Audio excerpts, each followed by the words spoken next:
السلام علیکم ورحمۃ اللہ وبرکاتہ۔ بسم اللہ الرحمن الرحیم، نحمده ونصلي ونسلم على رسوله الکریم، اما بعد۔ رمضان المبارک کورس کا سبق نمبر 4۔ آج کے سبق میں سب سے پہلی چیز افطاری سے متعلق چند ایک اہم باتیں ہیں۔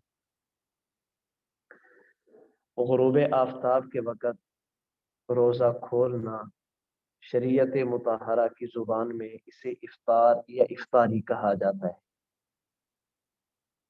جو ہی سورج غروب ہو جائے کھانا پینا شروع کر دینا، روزہ کھول دینا، یہ افطاری کہلاتا ہے۔ حدیث مبارک کے مطابق افطاری میں جلدی کرنا سنت ہے۔ رسول اکرم صلی اللہ علیہ وسلم نے افطاری میں تعجیل کو، جلدی کرنے کو انبیاء کرام علیہ السلام کا طریقہ، انبیاء کرام علیہ السلام کی مبارک عادت قرار دیا ہے۔ جان بوجھ کر افطاری میں تاخیر کرنا یہ مکروہ ہے، خلاف شریعت کام ہے۔ جو ہی سورج غروب ہو، افطاری کا وقت ہو جائے، بھوک ہو یا نہ ہو، پیاس ہو یا پیاس نہ ہو، روزہ کھول دینا چاہیے، افطار کر دینا چاہیے۔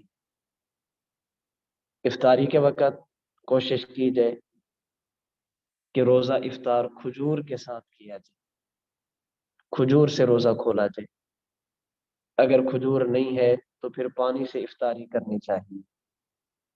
افطاری میں ان تمام کھانوں سے احتراز کرنا چاہیے، اپنے آپ کو ان تمام کھانوں سے بچانا چاہیے جو طبیعت میں بوجھ کا ذریعہ بنتی ہے، انسانی صحت کے لیے مضر ہوتی ہے۔ کوشش کی جائے افطاری میں سادہ غذائیں کھائی جائیں، قوت بخش غذا کھائی جائے، پھل استعمال کیے جائیں، تازہ سبزیاں استعمال کی جائیں، ہلکے مسالے والے کھانے، سادہ پانی، دودھ اور بالکل معمولی ٹھنڈک والے شربت استعمال کیے جائیں۔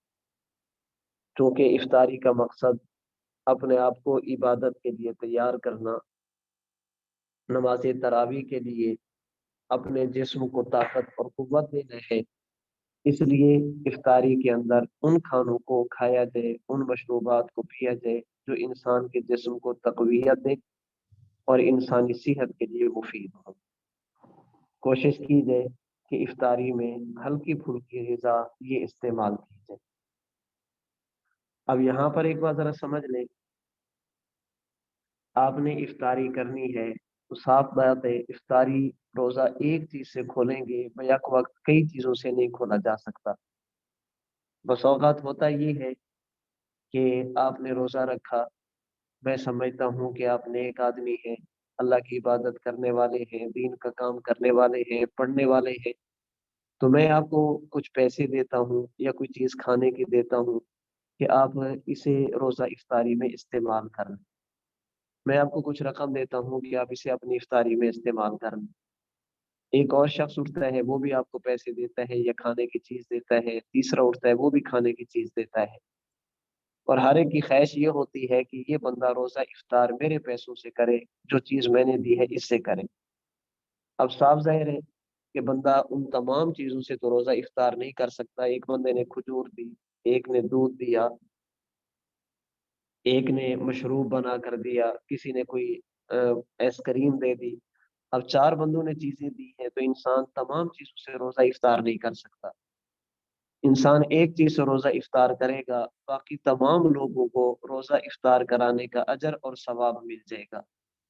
جو رسول اللہ صلی اللہ علیہ وسلم نے ترغیبیں دی ہیں، آپ نے فضائل ارشاد فرمائے ہیں کہ روزہ دار کا روزہ کھلوانے پر اللہ کریم روزہ افطار کرانے والے کے گناہوں کو معاف فرما دیتے ہیں، اللہ کریم اسے جہنم سے آزاد فرما دیتے ہیں، اور جتنا اجر روزے دار کو روزہ رکھنے پر ملتا ہے اتنا اجر ہی اللہ کریم روزہ افطار کرنے والے کو دیتے ہیں۔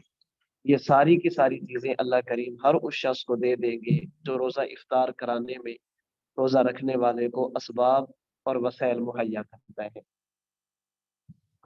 روزہ افطار کرتے وقت احادیث مبارکہ میں مختلف دعائیں اللہ کے رسول صلی اللہ علیہ وسلم سے منقول ہیں۔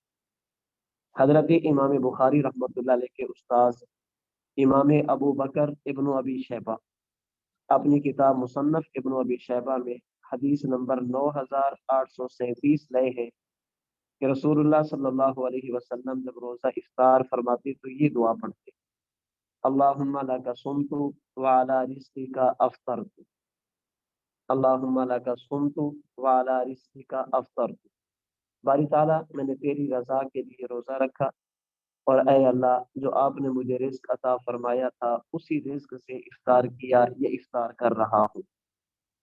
حضرت امام ابو بکر بیہقی رحمہ اللہ نے شعب الایمان حدیث نمبر 3902 رسول اللہ صلی اللہ علیہ وسلم کا مبارک معمول نقل کیا کہ آپ علیہ الصلوۃ والسلام جب روزہ افطار فرماتے تو پھر یہ دعا پڑھتے: ذهب الظمأ وابتلت العروق وثبت الاجر ان شاء اللہ تعالی، ذهب الظمأ وابتلت العروق وثبت الاجر ان شاء اللہ، یعنی ذهب الظمأ بھوک اور پیاس ختم ہو گئی، وابتلت العروق رگیں تر ہو گئی، وثبت الاجر ان شاء اللہ اللہ کو منظور ہوا تو اجر اور ثواب پکا ہو گیا۔ تو روزہ افطار کرتے وقت ان مسنون دعاؤں کا اہتمام کرنا چاہیے۔ ان میں سے جو دوسری دعا ہے ذهب الظمأ وابتلت العروق وثبت الاجر ان شاء اللہ تعالی، یہ تو روزہ افطار کرنے کے بعد پڑھنی چاہیے۔ جب آپ نے کھجور کھا لی، پانی پی لیا، روزہ افطار کر لیا تو یہ دعا پڑھی جائے: ذهب الظمأ وابتلت العروق وثبت الاجر ان شاء اللہ۔ جو پہلی دعا ہے اللہم لک صمت وعلی رزقک افطرت، آپ چاہیں تو اس دعا کو روزہ افطار کرنے سے پہلے پڑھ لیں، آپ چاہیں تو افطار کرنے کے بعد پڑھ لیں، اس میں لڑنے اور جھگڑنے والی کوئی بات نہیں ہے۔ آپ نے جو ہی افطار کا وقت ہوا کھجور لی، بسم اللہ الرحمن الرحیم، اللہم لک صمت وعلی رزقک افطرت، اے اللہ میں نے تیری رضا کے لیے روزہ رکھا اور جو آپ نے مجھے رزق عطا فرمایا ہے اس رزق سے اے اللہ کریم روزہ افطار کر رہا ہوں۔ اس کے بعد آپ کھجور کھا لیں، چونکہ افطار کے وقت دعائیں قبول ہوتی ہیں، اس لیے صرف کھانے پینے پر توجہ دینے کی بجائے انسان کو دعاؤں کا بھی اس موقع پر اہتمام کرنا چاہیے۔ 5-7 منٹ پہلے بیٹھ کر اللہ کریم سے بندہ دعا مانگے، اپنی ضرورتیں، اپنی حاجات، اپنی مشکلات، اپنے اوپر آنے والے تکالیف اور مصائب اللہ کے سامنے رکھے اور ان کے ختم ہونے کی اللہ کریم سے دعا کرے۔ تو یہ دعا اللہم لک صمت وعلی رزقک افطرت آپ افطاری سے پہلے پڑھنا چاہیں تو پڑھ سکتے ہیں۔ اس پر بسا اوقات ایک غلط فہمی ہوتی ہے، شبہ پیدا کیا جاتا ہے، سوال اٹھایا جاتا ہے کہ صمت اور افطرت یہ دونوں ماضی کے صیغے ہیں۔ ماضی کہتے ہیں گزشتہ زمانے کو جو پہلے ہو چکا ہو، گزر چکا ہو۔ اب افطرت کا معنی یہ ہوگا کہ میں نے افطار کر لیا، میں نے افطار کر لیا۔ تو اس کا تقاضا یہ ہے کہ یہ دعا افطار کے بعد پڑھی جائے، افطار سے پہلے نہ پڑھی جائے، افطار کے بعد پڑھی جائے، افطار سے پہلے نہ پڑھی جائے۔ آپ نے روزہ کھول لیا، اب کہیں گے افطر تو عربی گرامر کے مطابق، عربی زبان کے مطابق یہ بات ٹھیک بنے گی۔ اگر آپ نے ابھی تک روزہ کھولا نہیں ہے، آپ کہہ رہے ہیں افطر تو میں نے افطار کر لیا، یہ تو عربی گرامر کے خلاف ہے، ابھی تک روزہ افطار نہیں کیا اور آپ افطر تو کہہ رہے ہیں۔ اس لیے اس دعا کو افطار کے بعد پڑھنا چاہیے، پہلے نہیں پڑھنا چاہیے۔ ہم کہتے ہیں کسی کا جی چاہتا ہے افطار کے بعد پڑھ لے، باقی اس کو پہلے پڑھنا یہ غلط نہیں ہے۔ اس پر یہ شبہ، یہ سوال کہ یہ ماضی کا صیغہ ہے جس کا معنی ہوتا ہے پہلا زمانہ جو گزر چکا ہے، ابھی تک افطار نہیں کیا اور آپ کہہ رہے ہیں افطر تو یہ عربی گرامر کے خلاف ہے۔ ہم کہتے ہیں نا، عربی زبان کا ایک اصول ہے، اگر کسی چیز کا وقوع یقینی ہو، کسی چیز کا ہونا بندے کو بالکل سامنے نظر آ رہا ہو، یقینی ہو، تو کبھی کبھی اس کو ماضی سے تعبیر کر دیتے ہیں۔ یعنی یوں ہوتا ہے جیسا کہ گویا یہ بات ہو چکی ہے، حالانکہ وہ ہوئی نہیں ہوتی بلکہ آئندہ زمانے میں ہونے والی ہوتی ہے، لیکن اس کو ماضی سے تعبیر کر دیا جاتا ہے۔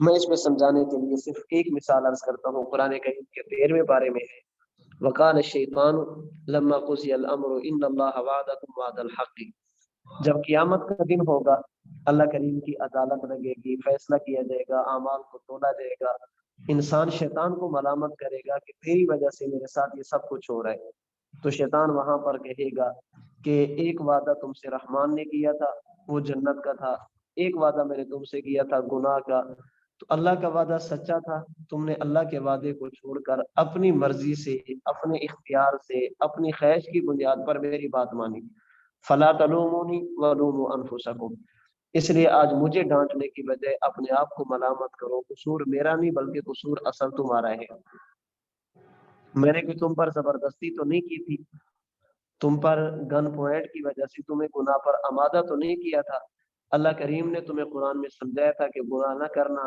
میں نے تمہیں گناہ کے قریب لانے کی کوشش کی تو تم نے میری بات کو مانا، اللہ کی بات کو نہ مانا۔ اب دیکھیں یہ ساری گفتگو قیامت کے دن ہوگی، لیکن قرآن کریم میں ہے وقال الشیطان، یہ قالا ماضی کا صیغہ ہے، شیطان نے کہا، حالانکہ ابھی تک کہا نہیں بلکہ وہ کہے گا، چونکہ اس کا ہونا یقینی ہے تو اللہ کریم نے اس کو ماضی سے تعبیر فرما دیا۔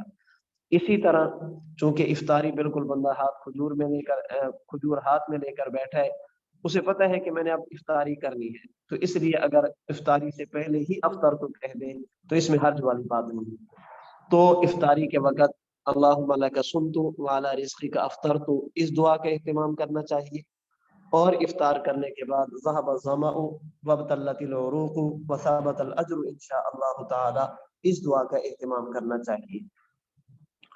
اگر کوئی بندہ آپ کو افطاری کراتا ہے، کوئی بندہ آپ کو افطاری کراتا ہے تو پھر آپ اس کے حق میں یہ دعا مانگ سکتے ہیں۔ حضرت امام بخاری رحمۃ اللہ علیہ کے استاذ امام ابو بکر ابن ابی شیبہ نے مصنف ابن ابی شیبہ حدیث نمبر 9838 نقل کی، سیدنا انس بن مالک رضی اللہ تعالی عنہ فرماتے ہیں کان رسول اللہ صلی اللہ علیہ وسلم اذا افطر عند اہل بیت، آپ علیہ الصلوۃ والسلام جب کسی اور گھر میں افطاری فرماتے، آپ کی کوئی صحابی دعوت کرتا، آپ اس کے پاس تشریف لے جاتے، آپ اس کی افطاری فرماتے تو آپ پھر یہ دعا پڑھتے، افطر عندکم الصائمون، تمہارے پاس روزہ دار افطار کرتے رہے، وَأَكَلَ طَعَامَكُمُ الْأَبْرَارُ، نیک لوگ تمہارا کھانا کھائے، وَنَزَلَتْ عَلَيْكُمُ الْمَلَائِكَةُ، اور ملائکہ برکات لے کر تمہارے پاس آتے ہیں۔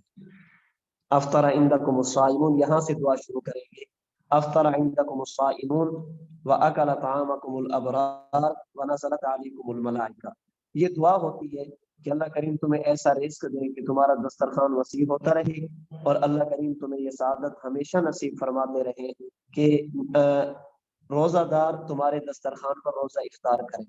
وَأَكَلَ طَعَامَكُمُ الْأَبْرَارُ، تمہارا رزق حلال ہمیشہ نیک لوگ تھے، عبادت کرنے والے تھے۔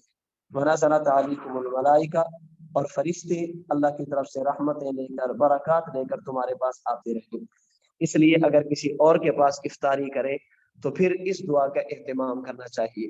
ہمارے ہاں بھی مرکز اہل سنت والجماعت سرگودا میں چونکہ پڑھنے والے طلباء، پڑھانے والے اساتذہ یہ رمضان المبارک میں یہاں موجود ہوتے ہیں، افطاری کرتے ہیں، تو اس موقع پر طلباء کو ہم بھی یہی ترغیب دیتے ہیں کہ دیگر دعاؤں کے ساتھ ساتھ اس دعا کا بھی اہتمام کریں کہ اے اللہ کریم، جن لوگوں نے ہماری افطاری کا انتظام کیا، کسی بھی طرح افطاری میں حصہ ڈالا، اے اللہ کریم ان کو ایسا بنا دے کہ روزے دار ان کے پاس روزہ افطار کرتے رہے اور نیک لوگ ان کا کھانا کھاتے رہے، اور ملائکہ رحمتیں اور برکات لے کر ان کے گھروں میں نازل ہوتے رہے۔ اس دعا کا اہتمام کرنا چاہیے۔ ہمارے بعض حضرات ان کے بارے میں آتا ہے، ان کے حالات میں ملتا ہے کہ وہ جب کسی کی دعوت پہ جاتے تو پھر یہ دعا مانگتے، افطر عندکم الصائمون وَأَكَلَ طَعَامَكُمُ الْأَبْرَارُ وَنَزَلَتْ عَلَيْكُمُ الْمَلَائِكَةُ، اور آخر میں کہتے الا جبریل۔ آیت کا حدیث اس کا دعا کا مطلب یہ ہوتا کہ تمہارے پاس فرشتے رحمتیں اور برکتیں لے کر آتے رہے لیکن جبریل نہ آئے، سوائے جبریل کے باقی ملائکہ آتے رہے۔ تو ایک عالم سے کسی نے پوچھ لیا کہ یہ آپ نے الا جبریل کیوں کہا کہ باقی سارے فرشتے ہیں، جبریل نہ آئے؟ تو انہوں نے کہا اس لیے کہ انہوں نے مجھے سب کچھ کھلایا ہے، چائے نہیں پی رہی، اگر چائے پلاتے تو جبریل بھی ساتھ آ جاتے، چونکہ چائے نہیں پی رہی اس لیے میں نے الا جبریل کا استثناء کیا ہے۔ خیر یہ علماء کی ایک ظرافت بھری باتیں ہوتی ہے، مزاح ہوتا ہے، تو اگر اپنے گھر میں روزہ افطار کرے تو اوپر جو دعائیں ہیں ان کا اہتمام کیا جائے، اگر کسی اور کے پاس افطار کرے تو پھر اس دعا کا بھی اضافہ کر لیں، افطر عندکم الصائمون واکل طعامکم الابرار ونزلت علیکم الملائکہ۔ ہمارے سبق میں دوسری چیز ہے زکوٰۃ سے متعلق۔ آج کے سبق میں انشاءاللہ ہم اس پر بات کریں گے کہ ہم نے زکوٰۃ کا حساب کیسے لگانا ہے، زکوٰۃ کا حساب کیسے لگانا ہے۔ زکوٰۃ کے حساب کے لیے دو چیزیں بنیادی ہیں۔ نمبر ایک، قابل زکوٰۃ اموال اور اثاثہ جات، آپ کے پاس کیا کچھ موجود ہے یا آپ نے کیا کچھ وصول کرنا ہے۔ نمبر دو، مالیاتی ذمہ داریاں، آپ نے کس کا کیا کچھ دینا ہے۔ جو کچھ آپ کے پاس موجود ہے یہ آپ کے اثاثے ہوں گے، اور جو آپ نے دینا ہے یہ آپ کی ذمہ داریاں ہوں گی۔ یہ دو خانے آپ بنا لیں۔ مرکز اہل سنت والجماعت سرگودا کی طرف سے زکوٰۃ فارم یہ موجود ہے، اگر آپ کے پاس ہے تو بہت اچھا، اگر نہیں ہے تو جس نمبر پر آپ نے داخلہ کرایا ہے اس نمبر پر آپ رابطہ کر کے آپ وہ زکوٰۃ فارم منگوا سکتے ہیں۔ اس میں دو خانے ہیں، نمبر ایک اے اور نمبر دو بی، الف اور با۔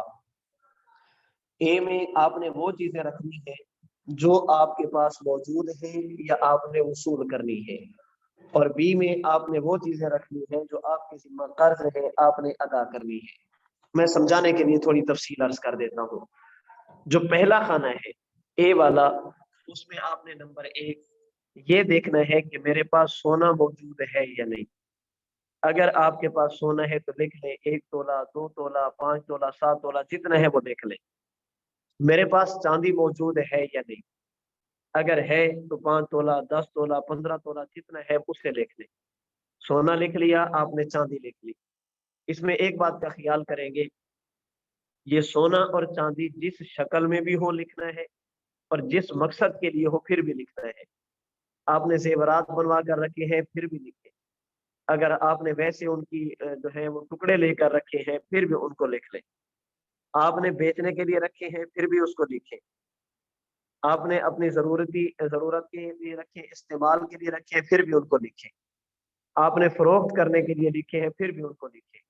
جس مقصد کے لیے بھی سونا اور چاندی ہو اور جس صورت میں بھی ہو آپ اسے لکھ لیں کہ میرے پاس سونا اتنا ہے اور چاندی اتنی ہے۔ نمبر دو، آپ کے گھر میں پیسے کتنے ہیں، جیب میں پیسے کتنے ہیں۔ جو جیب میں ہے یا گھر میں ہے وہ ساری رقم اس میں لکھ لیں کہ میرے پاس اس وقت جیب میں 10,000 روپیہ موجود ہے، گھر میں نے 1 لاکھ 1.5 لاکھ رکھا ہے، وہ بھی لکھ لیں۔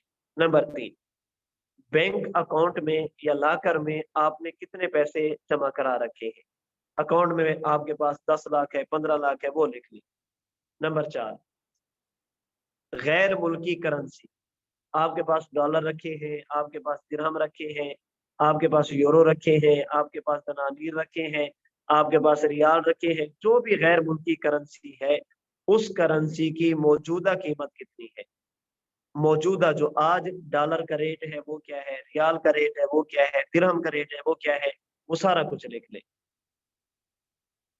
نمبر 5، ڈیجیٹل کرنسی آپ کے پاس اگر موجود ہے تو وہ لکھ لیں۔ نمبر 6، پرائز بانڈ، یہ دیکھیں جائز ہے یا نہیں، میں اس تفصیل میں نہیں کہنا چاہتا۔ آپ نے انعام کے لیے ایک بانڈ لے کر رکھا ہوا ہے، اس کی قیمت آپ نے 5,000 دی ہے، 10,000 دی ہے، 15,000 دی ہے، اس کی جو آپ کی قیمت ہے آپ نے ادا کی ہے وہ لکھ لیں۔ نمبر 6،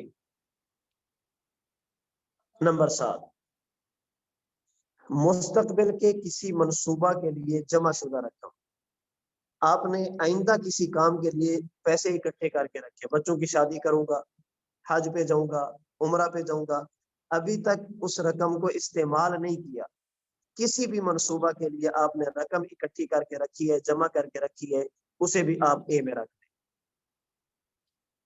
نمبر 8، تکافل یا انشورنس پالیسی میں جمع شدہ رقم، آپ نے اپنا انشورنس کرا رکھا ہے، آپ موجودہ ابھی آج کے دن تک اس میں 5 لاکھ 10 لاکھ جمع کرا چکے ہیں، تو وہ بھی لکھ لیں کہ اتنے پیسے میں جمع کرا چکا ہوں۔ یہ انشورنس کرانا ٹھیک نہیں ہے، لیکن جو انشورنس میں آپ نے رقم جمع کرا رکھی ہے، جو اصل رقم آپ نے ادا کی ہے اس پر زکوٰۃ واجب ہوگی،